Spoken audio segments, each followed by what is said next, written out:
BLA.in में आपका स्वागत है और मैं हूँ उषा अग्रवाल। आज हम आपको पढ़ाने जा रहे हैं जो बच्चों ने BLED थर्ड ईयर में बायोलॉजी सब्जेक्ट को ऑप्ट कर रखा है।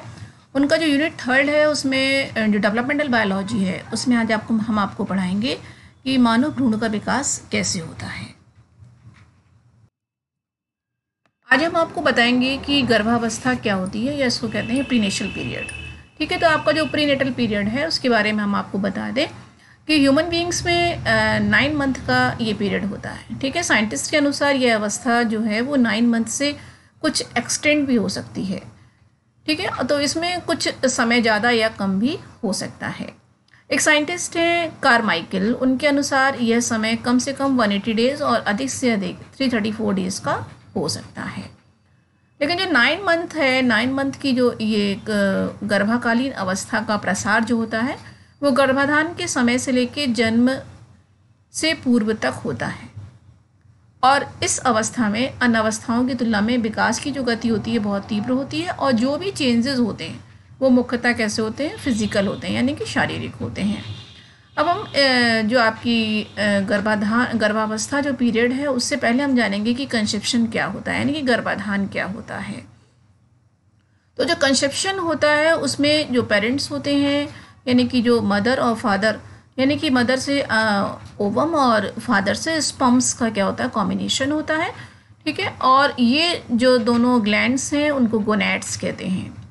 ठीक है, जो मेल होते हैं उनकी जो उत्पादक या जो उनकी प्रोडक्टिविटी जो ग्लैंड्स होती हैं उनको टेस्टिस कहते हैं और जो फीमेल्स में इसको क्या कहते हैं, ओवरी कहते हैं। ओवरी को हिंदी में डिम्ब कहते हैं, ओवरी कहते हैं। ये दोनों ही जो ग्लैंड्स होती हैं उनमें अपने अपने क्या होता है, अपने अपने सेक्स के ऐसे सी सेक्स के निर्माण के लिए 13 वर्ष से 40 ईयर्स तक की अवस्था होती है।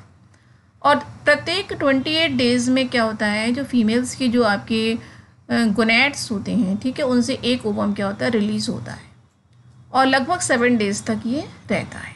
इस अवस्था में क्या होता है, यदि कॉम्बिनेशन होता है स्पर्म्स का तो क्या होता है, जो ओवम होता है वो फर्टिलाइज्ड हो जाता है और फिर इस क्रिया को क्या कहते हैं, कंसेप्शन कहते हैं।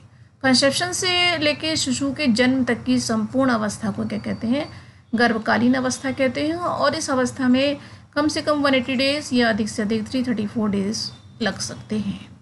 अब हम आपको बताएंगे कि आखिर जो आपका प्रीनेटल पीरियड डेवलपमेंट है उसके करैक्टरिस्टिक्स क्या होते हैं।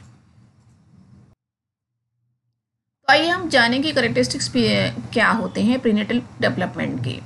इस जो स्टेज है इसमें गर्भाधान से लेकर जन्म के पूर्व तक चलती है। ठीक है, इसके साथ साथ इसमें डेवलपमेंटल प्रोसेस बहुत तीव्र होती है और विकास जैसा हमने बताया कि स्पेशली फिजिकल डेवलपमेंट होता है, शारीरिक डेवलपमेंट होता है। जितना भी आपके शरीर की रचना है उसका भार, आकार और आकृतियों का निर्माण क्या होता है, इसी अवस्था में होता है। स्टेजेस देखें यदि हम प्रीनेटल डेवलपमेंट की, तो बालक के जीवन की पहली अवस्था क्या होती है, गर्भावस्था कहलाती है, जिसका समय लगभग 280 डेज का होता है। शिशु अपना जीवन एक सूक्ष्म सेल के रूप में प्रारंभ करता है। गर्भावस्था में जो बालक है उसका 3 रूपों में विकास होता है, पहला ओवम, दूसरा एम्ब्रियो और तीसरा फीटस। पहला हम जानेंगे कि जो गर्भकालीन अवस्था में विकास की गति बहुत तीव्र होती है और अध्ययन की सुविधा की दृष्टि से इसे 3 भागों में बांटा गया है। पहला द पीरियड ऑफ ओवम, यानी कि पीरियड ऑफ ओवम गर्भाधान से 2 सप्ताह तक चलता है। इसके बाद पीरियड ऑफ एम्ब्रियो तीसरे सप्ताह से दूसरे माह के अंत तक और इसके बाद द पीरियड ऑफ फीटस यानी कि तीसरे माह से प्रारंभ होता है और जन्म लेने के पूर्व तक चलता है। तो आइए पहले जानिए द पीरियड ऑफ ओवम क्या है। इस अवस्था को जर्मिनल पीरियड भी कहते हैं। यह अवस्था गर्भाधान से 2 सप्ताह तक चलती है।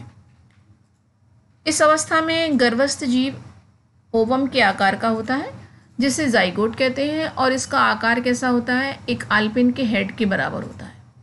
इसके अंदर निरंतर जो सेल डिवीज़न की प्रक्रिया चलती रहती है किंतु ऊपर से इसके स्वरूप में कोई चेंजेस नहीं आती। लगभग 1 सप्ताह तक यह जो जाइगोट है वो जो आपका यूट्रस है उसके लिक्विड में स्विम करता रहता है और अपना न्यूट्रिशन स्वयं ही करता है। बट लेकिन 10 दिन के बाद क्या होता है, यह यूट्रस की वॉल से अटैच हो जाता है और इस क्रिया को इम्प्लांटेशन कहते हैं। यह क्रिया गर्भाधान के 10 दिन बाद होती है। ठीक है। इम्प्लांटेशन की प्रोसेस के बाद से ही जो गर्भस्थ जीव है वो अपना पोषण माँ के शरीर से लेने लगता है। जो आपकी इम्प्लांटेशन की जो प्रोसेस होती है उसमें थायराइड और जो आपकी पिट्यूटरी ग्लैंड्स होती हैं वो बहुत हेल्पफुल होती हैं। यदि किसी मदर की थायराइड और पिट्यूटरी ग्लैंड्स प्रॉपर वर्क नहीं कर रही होती हैं तो इम्प्लांटेशन की प्रोसेस संपन्न नहीं हो पाती है।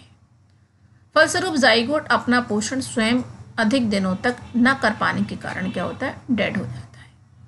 तो इम्प्लांटेशन क्रिया के दौरान जाइगोट की ऊपरी परत क्या होती है, रप्चर हो जाती है और एक असमान आकार क्या करती है, ग्रहण कर लेती है और यह उसे गर्भाशय से चिपकाए रखने का कार्य करती है।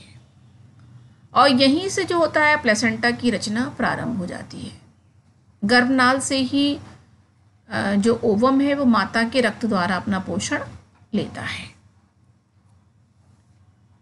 अब सेकंड जो पीरियड है वो है भ्रूणा अवस्था, ये इसको कहते हैं द पीरियड ऑफ एम्ब्रियो। तो गर्भकालीन विकास की ये दूसरी अवस्था है और तीसरे सप्ताह से लेके दूसरे माह तक ये जो आपका पीरियड है वो चलता है। गर्भकालीन विकास की दृष्टि से ये अत्यंत महत्वपूर्ण अवस्था है क्योंकि इसमें क्या होता है कि जो शरीर की रचना, आकार और आकृतियों का निर्माण होता है। इस अवस्था के अंत तक जो आपका एम्ब्रियो है वो मानव आकृति प्राप्त कर लेता है। इस अवस्था में विकास की गति बहुत तीव्र होती है और भ्रूण के अंदर बहुत सारे महत्वपूर्ण परिवर्तन होते हैं। शरीर के सभी महत्वपूर्ण अंगों का निर्माण इसी अवस्था में होता है। दूसरे माह के अंत तक जो एम्ब्रियो होता है उसकी लंबाई लगभग 1.25 इंच से 2 इंच और उसका भार 200 ग्राम हो जाता है। इस अवस्था में जो आपका एम्ब्रियो है उसका स्वरूप कैसा होता है, नवजात शिशु के समान नहीं होता है। ठीक है। सिर का जो आकार होता है वो अन्य अंगों की अपेक्षा बहुत बड़ा होता है और जो कान होते हैं वो सिर से काफ़ी नीचे प्रतीत होते हैं और नाक में केवल क्या होता है, एक ही नॉस्ट्रल होता है, एक ही छेद होता है और माथा काफ़ी बड़ा चौड़ा सा दिखाई देता है। एम्ब्रियो में जो भी विकास होता है वो क्या होता है, 3 लेयर्स में होता है। कोशिका विभाजन की निरंतरता से जो आपका ओवम है वो 3 परतों में बढ़ जाता है। पहली परत आपकी एक्टोडर्म कहलाती है और एक्टोडर्म से क्या होता है, स्किन, ठीक है, हेयर्स, नेल्स, टीथ और जो आपकी स्किन की ग्लैंड्स हैं, ठीक है, और आपका नर्वस सिस्टम, नाड़ी मंडल का निर्माण होता है। दूसरी जो परत है वो मेसोडर्म कहलाती है। इससे त्वचा के भीतरी भाग और मांसपेशियों का निर्माण होता है। और जो तीसरी परत है वो एंडोडर्म कहलाती है और एंडोडर्म से क्या होता है, पूरा पाचन तंत्र, लंग्स, लिवर और बहुत सारी जो बाकी की ग्लैंड्स हैं उनका निर्माण होता है। यहाँ पे आप देख रहे हैं गर्भनाल की स्थिति, ठीक है, प्लेसेंटा की स्थिति देख रहे हैं, एम्ब्रियो है, ठीक है, एम्ब्रियो अपने प्लेसेंटा से किस तरह से टच्ड है। उसके बाद आप देख रहे हैं एक एम्ब्रियोनिक खोल देख रहे हैं, एमनियन देख रहे हैं और कोरियन देख रहे हैं। नेक्स्ट आपका जो इसमें फिगर है वो गर्भकालीन विकास की प्रोसेस दिखाई है नंबर 1 से लेके 9 तक की, यानी कि 1 month, 2nd, 3rd, 4th, 5th, 6th, 7th, 8th and 9th। यहाँ पे आप देख रहे हैं कि किस तरह से कंसेप्शन होता है, उसके बाद इम्प्लांटेशन होता है, उसके बाद आप प्लेसेंटा देख रहे हैं और जो इसके नीचे के जो आपके फिगर्स हैं वो गर्भकालीन विकास की अवस्थाएं शो कर रहे हैं। आगे हम देखेंगे कि इम्पोर्टेंस ऑफ एम्ब्रियोनिक स्टेजेस, यानी कि भ्रूणावस्था का आखिर महत्व क्या है। प्राणी के विकास की जो दृष्टि से भ्रूणावस्था बहुत इंपॉर्टेंट है और इस अवस्था में जीवन पर्यंत तक विकास के विभिन्न क्षेत्र क्या होते हैं, प्रभावित होते हैं। समस्त शरीर की जो रचना है, उसका आकार और उसकी जो शेप एंड साइजेस का निर्माण इसी अवस्था में होता है। इसलिए इस अवस्था के विकास में कोई रुकावट आ जाती है या किसी अंग का विकास नहीं हो पाता है तो बाद में विकास क्रम में उसका विकसित होना संभव नहीं होता है। अतः इस अवस्था में जो भी महिलाएं हैं, जो भी गर्भवती महिलाएं, उन्हें विशेष सावधानी की आवश्यकता होती है। अनुपयुक्त और असंतुलित भोजन, ठीक है, टेंशन, ये किसी भी तरह की कोई भी संवेगात्मक आघात, रोग व चोट, ठीक है, या गर्भकालीन एक्सरे या कोई गर्भ के समय ली गई औषधियाँ सभी भ्रूण के विकास को प्रभावित करती हैं।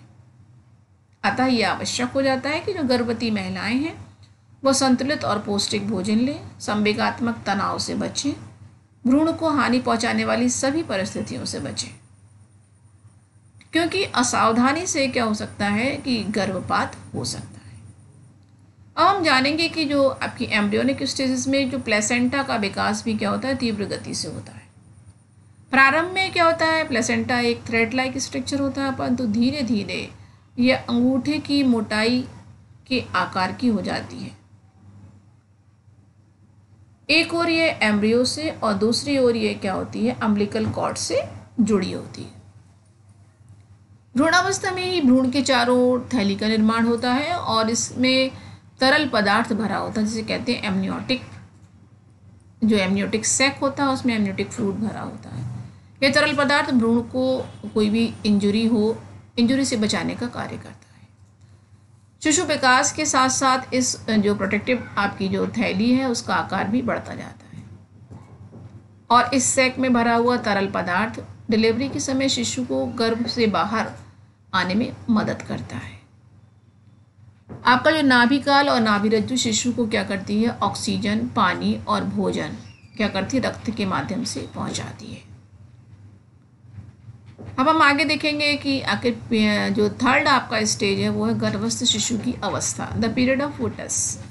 जो आपका फीटस है, गर्भकालीन विकास की तीसरी और आखिरी अवस्था गर्भस्थ शिशु की अवस्था कहलाती है। ये तीसरे माह से शुरू हो जाती है और जन्म लेने के पूर्व तक रहती है। यह अवस्था निर्माण की नहीं है वरन कैसी होती है, विकास की होती है, क्योंकि भ्रूणावस्था में जिन जिन अंगों का निर्माण हो गया होता है उन्हीं का विकास इस अवस्था में होता है। इस अवस्था के प्रारंभ से अंत तक प्रत्येक माह गर्भस्थ शिशु के भार और लंबाई में क्या होता है, निरंतर वृद्धि होती है। तीसरे माह के अंत तक जो लंबाई होती है वो 6 सेंटीमीटर और भार 3/4 ओंस हो जाता है। हाथ और पैरों में उंगलियां बन जाती हैं। समस्त शरीर पर पतली और मुलायम गुलाबी रंग की त्वचा आ जाती है। गर्भ का पोषण अब गर्भनाल से नाभिरज्जु द्वारा होने लगता है। चौथे माह में हम देखेंगे तो शिशु का जो सिर है वो अधिक बड़ा हो जाता है और सिर पर छोटे छोटे हेयर्स भी आ जाते हैं। इस समय जो शिशु की लंबाई होती है वो 11 से 13 सेंटीमीटर और भार 110 ग्राम हो जाता है। हाथ पैर की जो उंगलियां होती हैं उनमें नाखून बन जाते हैं, कमर स्पष्ट हो जाती है, मसूड़ों के अंदर दांतों के निर्माण की प्रक्रिया प्रारंभ हो जाती है। और क्या होता है, और जो प्रेग्नेंट लेडी है उसके स्टमक का साइज भी कुछ बड़ा हो जाता है। आगे हम देखेंगे कि जो 5th मंथ में शिशु की लंबाई 20 सेंटीमीटर और जो उसका वेट होता है वो 300 ग्राम्स हो जाता है। हृदय की धड़कन प्रारंभ हो जाती है, मांसपेशियां सक्रिय हो जाती हैं, जिससे शिशु की क्रियाशीलता में वृद्धि होती है। सभी शारीरिक आंतरिक अंग अपना अपना कार्य प्रारंभ कर देते हैं। 6वें माह में जो स्किन है वो रोएदार हो जाती है। शिशु के शरीर पर तरल पदार्थ एकत्रित होने लगता है। इस अवस्था में सिर का विकास भी बहुत तीव्र गति से होता है। सिर जो कि तीसरे माह के अंत तक संपूर्ण शरीर का 1/3 होता है, वह 6वें माह के अंत तक संपूर्ण शरीर का हाफ पार्ट हो जाता है। 7वें माह में शिशु माँ के पेट में क्या होता है, स्थिर हो जाता है और जन्म लेने तक इसी स्थिति में रहता है। 8वें माह में हम देखें तो जिस शिशु का वजन है वो 5 पाउंड और लंबाई 18 इंच हो जाती है। त्वचा कैसी लाल और झुर्रीदार हो जाती है। सारी बोन्स का निर्माण पूरा हो जाता है और शरीर में कुछ फैट भी एकत्रित होने लगता है। आपका जो हार्ट है, लंग्स हैं और जो नाड़ी मंडल है वो अनुपात में आ जाते हैं और अपना कार्य क्या करते हैं, प्रारंभ कर देते हैं। 9वें महीने में क्या होता है, शिशु की त्वचा पर स्वाभाविक रंग आ जाता है, सिर पर घने बाल आ जाते हैं। इस समय शिशु धीरे धीरे गर्भाशय में नीचे की ओर खिसकने लगता है और जन्म के अंत तक इसी स्थिति में रहता है। शिशु के जन्म के लिए 275 डेज से 280 डेज की आवश्यकता पड़ती है। तो आज हमने आपको बताया कि किस तरह से एम्ब्रियो का डेवलपमेंट होता है। ठीक है, आगे हम आपको इसी तरह से इस टॉपिक में जो भी आगे विषय हैं उनको हम आपको एक्सप्लेन करेंगे। आज के लिए बस इतना ही। BLED.in में आज के लिए हम अपना चैप्टर यहीं पे क्लोज़ करते हैं। और आपको मैंने पहले भी बताया है कि सारी बुक्स आपके लिए हम तैयार कर चुके हैं, इंग्लिश की हो या हिंदी की हो या आपके सेकेंड ईयर और थर्ड ईयर के ऑप्शनल्स हो। बच्चे किंडल पर भी ई बुक्स स्टडी कर सकते हैं। लगभग सारी यूनिवर्सिटीज़ और कॉलेज के लिए हमारे पास उनके सिलेबस के अकॉर्डिंग बुक्स तैयार हैं। अधिक जानकारी के लिए आप हमारी ईमेल पर भी विज़िट कर सकते हैं और अधिक इन्फॉर्मेशन के लिए आप हमारी साइट पर विज़िट कर सकते हैं BLED.in पर। ठीक है, आप यदि अभी अभी जुड़े हैं तो हमारे चैनल को सब्सक्राइब कीजिए, ठीक है, शेयर कीजिए और लाइक कीजिए। आज के लिए बस इतना ही। अभी डॉक्टर उषा को दीजिए विदा। नमस्कार।